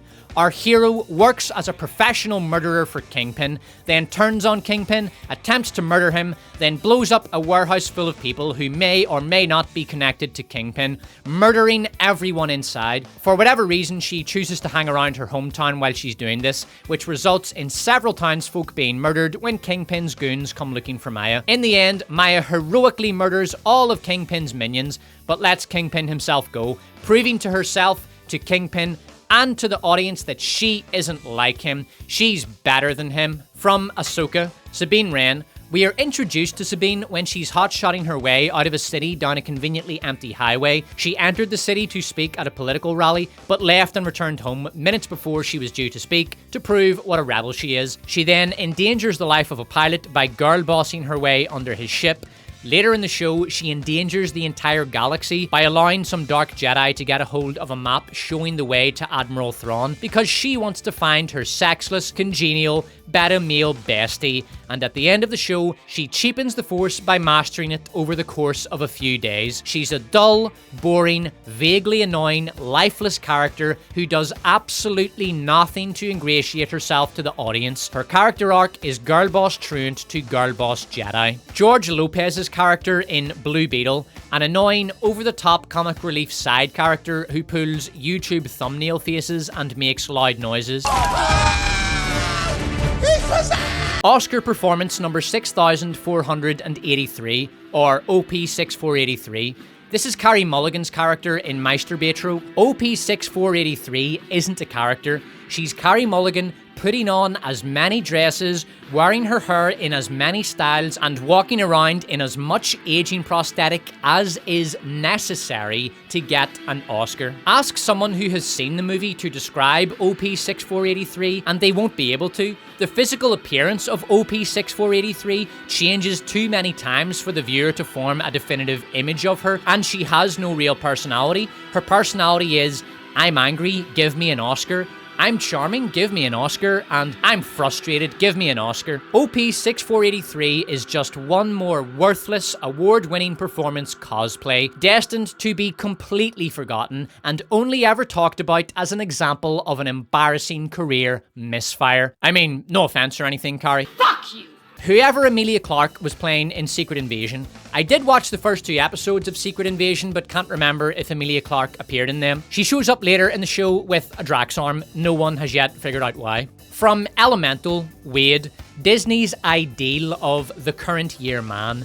Unassuming, tearful, emotional, simpish, submissive, excessively congenial, vaguely amusing but certainly not funny, as that would require him to have something resembling a personality, which male characters should not have, lest they draw attention away from the female characters. From Doctor Who, the insufferable teenager that berates the Doctor for referring to the Meep as he, instead of asking for his preferred pronouns, since pronoun usage should always be the priority of someone interacting with extraterrestrial life. The teenage twat later self-congratulates for the following achievement. Because the Doctor's male and female. And neither. And more. I hope, for the sake of the bedridden retirement home residents unable to change the channel, that the insufferable wanker lecturing and berating the Doctor does not appear in other episodes of that show. Now on to our nominees for Worst Character. Helena Shaw from Indiana Jones and the Dial of Destiny, a woman who epitomizes the insufferable girl boss trope and the uninvited, unasked for, and unwanted female counterpart. Helena Shaw was originally intended by Kathleen Kennedy to replace Indy, despite the fact that she is written as the moral antithesis of Indy. She cons Indy, she steals the dial, and she attempts to sell it on the black market. She leaves Indy for dead at the hands of literal Nazis. She knows Indy is wanted for murder but doesn't bother informing the authorities that he is not guilty, instead leaving him to take the fall while she gallivants off to get rich. She agrees to sell the dial to the Nazis but auctions it off anyway, then encourages the Nazis to get in on the bidding when they show up. She trains a feral street rat to steal for her, and she knocks Indy out and drags him home against his will. Velma, a racist, misandrist, resentful, angry, rude, bitter, selfish, snarky arsehole. And Mindy Kaling, self-insert. Cassie Lang. Know that. No one can even afford rent right now, unless you're some trust fund asshole. Queen Cleopatra. Despite the fact that Cleopatra was utterly vanquished by Octavian, the Netflix show made her out to be a girl boss Mary Sue who was brilliant at everything and did everything right. She defeated her brother Ptolemy's army and took the throne of Egypt. She successfully retreated from Actium without orders. She girl bossed all over Roman generals. She commanded Mark Antony in the defense of Egypt. She told Mark Antony what to do and how to do it. She took personal control of the defense of Alexandria. She bested Cicero in a game of rhetoric. She laughed in the face of Octavian. She conquered men in armed combat. She flamethrowered a Roman soldier's face. She chose her fate at the end. She was in control. She is in control. And despite bowing down and bending over for several men, as the show frequently admits, Jada was adamant that Cleopatra bowed to no man. None of this is true, but Jada Pinkett Smith and the gaggle of imbeciles she hired to cosplay as historians for this dreck weren't going to let reality get in the way of the narrative that Cleopatra was a feminist messiah who was black. I remember my grandmother seeing Jada Pinkett Smith on TV and saying to me, "I don't care what they tell you in school. Bruce Willis looks great with a tan." All glory to Caesar Augustus Mahmoud al Alpha Chad Magnus. The winner of Worst Character is Velma. Congratulations, Mindy Kaling. We move on now to Worst Performance in a Male Identifying Role. The nominees are Pedro Pascal, who literally phoned in his performance as the disembodied voice of Mando in The Mandalorian. Bo-Katan rescued me and slayed my captor. She defeated the enemy that defeated me. Would this blade then not belong to her? Tim Cook for his performance as Tim Cook in 2030 status Mother Nature Apple. Mother Nature, welcome to Apple. How is the weather getting in? Ezra Miller for Gabscheidt's performance as The Flash and The Flash in The Flash. Exactly! Joaquin Phoenix for his grotesque performance art rendition of a confused half-wit cosplaying as Napoleon in Ridley Scott's Napoleon. Boats! Go. Go play. That kid who played knockoff Shorty in Indy 5 for his performance as Helena Shaw's detestable pet street rat. Okay, so he's like running the show now. I just thought we were in this for all the wrong reasons. You know he's never gonna let us sell any of that stuff. Disney for the abysmal performance of that Sri Lankan child who played Peter Pan. Disney had no business casting him, and obviously did so only because he checked the requisite DEI boxes and was shorter than Wendy. The boy clearly had little direction or effective acting training during the production. A Peter Pan performance is supposed to be an on-screen fireworks display. Lars 17's Peter Pan had not a spark of life, not a hint of cockiness, charisma, or charm. Disney are entirely to blame for that horrific performance. Were you expecting someone else? Our final nominee, Random Homeless Man, for his performance as Mark Antony in Queen Cleopatra. I said, do not disturb me! The Queen Cleopatra production was in trouble when Netflix capped the production budget at $200. Fortunately, there was a confused homeless man wandering around the Walmart parking lot where they were filming the desert scenes, so they gave him some drink, told him to call the girl with the Afro Cleopatra, and the results were usable enough. Cleopatra. What am I, Cleopatra? What am I? The winner of Worst Performance in a Male Identifying Role is Ezra Miller. Ezra played a jittery, on-edge, wimpy and annoying Flash, which was later coupled with a boisterous, loud, supremely annoying and utterly insufferable Flash. Together, they made a toxic combination that even the presence of Michael Keaton's Batman could do little to mitigate. The movie was a well-deserved bomb, and Ezra Miller's Flash will not be missed, nor will Ezra. Bye! Ezra Miller, Stephen Hawking and two underage children walk into a bedroom. Our next category is Worst Performance in a Female Identifying Role. Before we honour our nominees, we would like to highlight the fine work of Susan Sarandon for her performance as whoever Susan Sarandon played in Blue Beetle. I can't remember, and there's about as much chance of me rewatching that movie as there is of Jonathan Majors winning Boyfriend of the Year. But I think she played the villain. Her performance was characterised by almost total indifference, and every line she spoke seemed seemed to come out as hurry up and wrap this tedious shite so I can go home. Our nominees for worst performance in a female identifying role are Brie Larson for her performance as Brie Larson in the Marvels, looking like she could not be more checked out if she was strutting around in a bikini in front of the Dawn. How about a smile for me, huh? And if Brie had followed the Don's advice instead of breaking his hand and spending the next 2 movies grimacing sternly into the camera, audiences might actually have liked her. She wouldn't be up for worst actress, and she might still have something resembling a career. Is that like a personal attack or something? Loki's wife for her performance as Dar-Benn in The Marvels. The Kree came here hopeful. Phoebe Waller-Bridge for gate-crashing the Indiana Jones franchise as Helena Shaw. You have no idea. Don't beat yourself up about it. I mean, what even is a godfather? Anyway, family never was your strong suit. Rachel Zegler for her unconvincing performance as contrite, thoughtful actress in that Variety interview she did with Halle Bailey. Yeah. And like, she's so proud of you. Yeah, she wouldn't believe. Yeah. Like, truly. Like, that's so amazing. I mean, Lizzo for her performance as Lizzo attempting to act in The Mandalorian.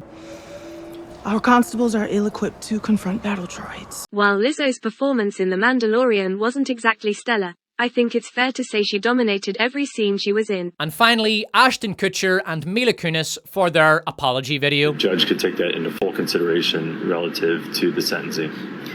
The letters were not written to question the legitimacy of the judicial system or the validity of the jury's ruling. They were intended for the judge to read, and we're sorry. If you're wondering why Ashton Kutcher qualifies for a female identifying role, it's because any man who does this could not possibly consider himself a man. And since we here at the Worst of Woke Awards respect the right to gender self-identification, we are left with the conclusion that since Ashton Kutcher is not a man, she must therefore be a woman. Mila Kunis remains a woman, and a damn fine one at that, but her performance in this piece was easily her worst, since she played female Patrick Bateman in American Psycho 2, All-American Girl. American Psycho continues. This girl has no concept of reality. Ribbed for her pleasure. Now citizen sleuths have uncovered cringeworthy lost clips of the actor discussing a then 16-year-old actress, Hilary Duff, with whom he starred in the 2003 movie Cheaper by the Dozen. She's one of the girls that we're all waiting for to turn 18, along with the Olsen twins. Ashton Kutcher, Stephen Hawking, Ezra Miller and 2 underage children walk into a bedroom.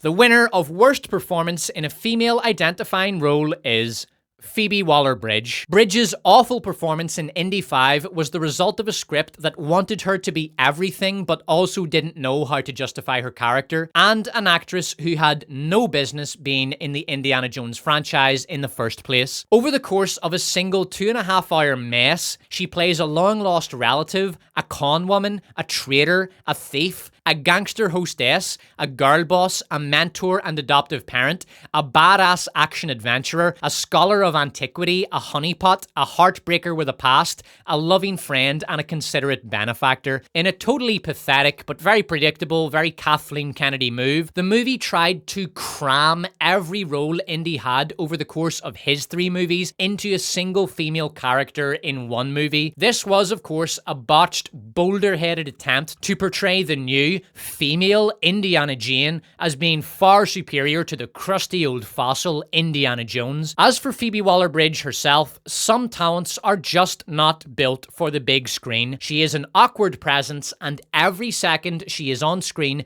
you just want her to go away, but she never does. Even if the clumsy, gangly, maladroit klutz hired to replace Indy didn't look horrendously out of place on a cinema screen, Helena Shaw is just a heinous character, and Phoebe Waller-Bridge gave a performance to match. Our next category is Worst Director. 2023 was an astoundingly competitive year in directing, and for those directors who did not make this list, know that your efforts at eviscerating entertainment and producing the lowest quality of TV and film in history did not go unnoticed. So before we get to our nominees, we want to take a moment to acknowledge the work of the following directors: Whoever directed Secret Invasion was a dank, ugly, boring, poorly paced mess. It was quite possibly the most boring show of 2023 and certainly one of the worst in terms of dollar value. The production cost $212 million and apart from a few forgettable action scenes was composed almost entirely of long, pointless filler scenes in which bored-looking characters talked vapid shit to each other for long stretches of sleep-inducing runtime. Then Emilia Clarke was there and she had a Drax arm for some reason. Then Nick Fury kissed a Skrull and in doing so gave birth to the 800,000th category of online adult entertainment. Then it was over and no one cared. Sam Levinson for The Idol, a pathetic attempt to be edgy, cool and controversial by tossing every tired pop star pastiche his limited imagination could plagiarize from decades of commercialist trash. If A Midlife Crisis was a TV show, it would be The Idol. Our nominees for Worst Director are Disney for Wish, easily the ugliest major animation made this century, filled with characters that looked like they were generated by an AI and backgrounds reminiscent of 90s PC games that came free with children's cereal. The music was exactly the kind of junk-grade swill we have come to expect from Disney, and the movie's central themes and messages were fundamentally immoral. Nia DaCosta for The Marvels.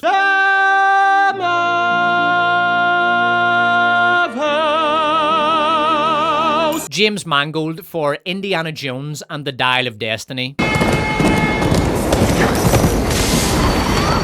Director X for Robin with a Y Hood. Sherwood is home now. You know we running this, but you don't wanna cause we... Ridley Scott for Ridley Scott's Napoleon. How could you care so little for me and my feelings? Tina Garavi for Queen Cleopatra. The winner of Worst Director is Director X. Run this hood, run this hood. Fill up the condom jar if you need a re-up. Robin with a Y Hood failed in every way a production can fail. The acting was awful, the costumes were hideous and illogical, the script was trash, the characters were played out woke-era tropes that audiences have grown thoroughly sick of seeing in everything. The brilliant, brave, girl-boss leader who tosses grown men aside. The sexless, excessively congenial, pussyish pushover who spends his worthless time hanging around with women who think of him as a joke. The female teenage engineering genius, the eccentric tech guy, the evil white cop, the black martyr, the white male villain. Robin with a Y Hood currently has a well-deserved IMDb rating of 1.1 out of 10 on Metacritic. The man who calls himself Director X is cringe made flesh. Following Robin with a Y Hood's awful reception, Director X went onto TikTok and started complaining about how his garbage show was being review bombed by what he called the angry nerd community. He also accused anyone who criticized the show of being a racist. Director X likely expected a torrent of supporters to rally to his banner and push back on the istophobic incels attacking his masterpiece. Instead, nothing happened. The show came, was mocked, and went, and no one came to Robin with a Y Hood's defense because there was nothing to defend. The show was just terrible, as the early reviews indicated. That said, congratulations to Director X, you are now an award-winning director. For this next award, there will be no nominees. Instead, I want to play a game. You want to play a little game? We're going to play clips from the winner of the award, and if you... I'd like to play a game. Perhaps one that addresses those... No, John, that's for the after party. You're not supposed to talk about that on air. We're going to play clips from the production that won the award, which demonstrate why that production was the overwhelming winner in this category. See if you can guess what the award is before the clips are over. You have 60 seconds. I know my rights. I get a phone call and a handsome detective I infuriate with my indifference. You didn't mention Fred had a tiny dong. Oh, yeah. Real baby carrot. And I'm gonna ride it all the way to victory. Is Velma Dinkley? Velma, snap out of it! Wait, so a couple of middle-aged white dudes are gonna decide which of us are hottest? Uh-oh, I just rear-ended a cop. To the best day ever. The winner of Worst Writing is Velma. Our next category is Worst Movie, but before we get on to that, we have a very special award we would like to hand out. Best Despot Team Member. Team, take a bow. Karen iPhone. When Stephen Hawking was talking about the Big Bang, I didn't know he was referring to get-togethers with Ashton Kutcher, Ezra Miller, and underage... Thank you, Karen iPhone. Our next nominee believes that the crimes committed by Maya in Echo were acceptable because they were committed by a woman, and when a woman goes on a wanton murder spree... That means that it is not illegal. Mr. Reflection. Reflection of myself. Non-playable sheep. Oh my sweet soy latte. You actually used the word woke unironically in this video. That is so cringe. Tell me you're an incel without telling me you're an incel. Okay, let's unpack this. Woke simply means not the winner being an of Best Despot team member is Mr. Reflection. Reflection of myself. Reflection of myself. Congratulations, Mr. Reflection, and may you long continue to see yourself reflected in all that you hold dear. Here to present the award for Worst Movie, Margot Robbie. Okay. Yet again, Hollywood have disgraced themselves by insulting audiences with a slew of shit so unwatchable that a wall of drying paint is positively blinding by comparison. Standing here and reading out this list of the following movies, I feel like I'm a witness at a war crimes tribunal. The nominees for Worst Movie are The Marvels, an incoherent disaster presided over by an unqualified, incompetent box ticker. The only positive to come out of this train wreck is that Marvel has finally hit bottom. We all thought The Eternals was rock bottom, but then She-Hulk happened, and we found out that the bottom was actually the middle, and there were layers of fecal bilge beneath into which Disney Marvel sank like a stone.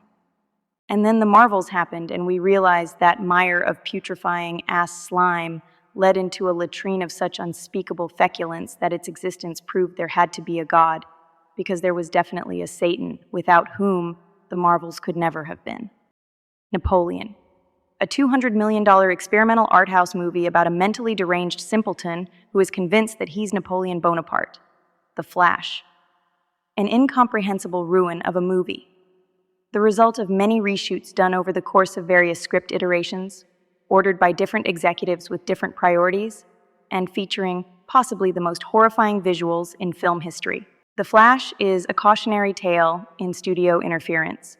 Indiana Jones and the Dial of Destiny, a movie about a female stick insect and her pet rat, teaming up with the barely sentient remains of Indiana Jones to chase down one half of an ancient DeLorean. Who could possibly have predicted that would be a total disaster?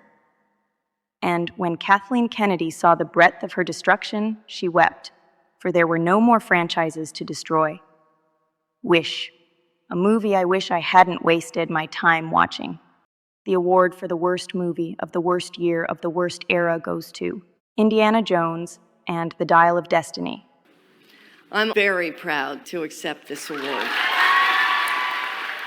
This is Miss Cathy's fourth award of the evening, and now we have the great privilege of presenting her with the first inaugural Worst of Woke Lifetime Achievement Award. Kathleen Kennedy's outstanding achievements in the field of franchise destruction are unrivaled in film history. Star Wars, once the most popular movie franchise, reduced to an unwatched and unwatchable category on a struggling streaming service. It has been half a decade since a Star Wars movie released to theaters. Willow, a work of historic importance that was not only the first ripoff of an 80s B-movie about a magical dwarf to heavily feature a mixed-race lesbian couple, but also the first ripoff of an 80s B-movie about a magical dwarf not to feature its titular character. A show so bad that it is literally unwatchable. Indiana Jones, one of the greatest heroes in cinema history, dragged out of the closet to be conned, betrayed, belittled, insulted, led around, tolerated, and finally KO'd by one of the most insufferable characters ever to libel the silver screen. None of this would have been possible without the hard work, dedication, and vision of Kathleen Kennedy. Please welcome to the stage, Kathleen Kennedy. I thank you for this award, and I thank you for the chance to look back and to appreciate the people and the fellowship I share this honor with tonight. So thank you very much. Our final category of the evening is Worst Show. To name only a few shows as nominees would, in a year as intolerable as the one we have just suffered through, be not only unfair, it would be an injustice. Therefore, All of the following shows are nominated. Ahsoka, a slow, tedious, plot hole-filled mess that butchered the character of Admiral Thrawn, cheapened the Force, introduced lore-breaking abilities including time travel, and set a new low in lightsaber fight choreography. That said, Ray Stevenson was great in it, easily the best thing about the show, though his character was essentially just a mystery box. And his apprentice was hot. The Mandalorian Season 3, a mind-numbingly boring show in which the titular character was thoroughly emasculated in order to elevate his female counterpart. The Idol, a show that wants so desperately to be hip, cool, and now that it's actually kind of sad. Robin with a Y Hood, about a gang of black youths who make unlistenable music, rob private residences, hold working stiffs at arrow point, brag about their thefts online, and live in a housing project glorified by the show as a kind of ghetto utopia. The lead character is a narcissistic slut, criminal, and thief. The director insisted that anyone who didn't like the show was racist. Velma, a show motivated by naked, blind hatred, anger, and a determination to utterly destroy something beautiful. Velma screamed all the quiet parts out loud through a megaphone. Queen Cleopatra, easily the worst documentary ever made. Echo, a show that wants the viewer to root for a mass murderer because she has a god-tier diversity score. Secret Invasion, Emilia Clarke was there for some reason, Nick Fury was not there, he had been replaced with a thoroughly Disneyfied, broken down old man. No one knows what the show was actually about. Doctor Who. Pronoun. The winner of Worst Show is Velma. Mother? This feels amazing! Like, best day ever! I solved the case! Happy dance! Velma deserved its failure, and Mindy Kaling deserves her disgrace. We want to end the show tonight not by dwelling on the crimes committed by Hollywood over the past year, but by thanking everyone who stood against those crimes. Everyone who rejected Mindy Kaling's disgusting hate porn, who wrote hilarious comments under Madame Web's trailer. Thanks to Gashpan, who commented, "I loved the part where the waitress said, 'How's the pie?' And Madame Web says, 'So good.'